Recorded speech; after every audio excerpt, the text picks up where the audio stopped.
একজন মানুষ ঘুমিয়ে আছে, কিছুক্ষণ পর সে জেগেছে, আমরা বলেছিলাম সে ঘুমিয়েছিল। কিন্তু একই অবস্থায় একজন মানুষ ঘুমিয়ে আছে কিন্তু সে আর জাগে না, তাকে আমরা মৃত্যু বলে সম্বোধন করি, ঠিক না?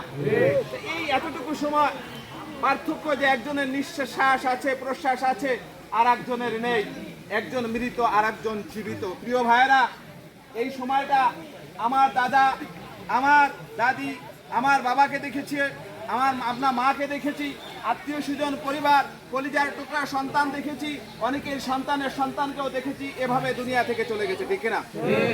এটা বাস্তব সত্য, চির সত্য। আপনাকে আমাকে ওই কবরেরই যাত্রী হতে হবে, ঠিক না? দুনিয়ায় থাকা যাবে না। আল্লাহ বললেন সুম্মা ইলাইনা তুরজাউন। আল্লাহ বলতেছে বান্দারে তোমাকে আবার আমার কাছে আসতে হবে। কার কাছে যেতে হবে? তাহলে আমরা ছিলাম কার কাছে, আবার যাবো কার কাছে? আল্লাহর কাছে। কি নিয়ে যাব সেটাই আপনার আমার দেখার বিষয়।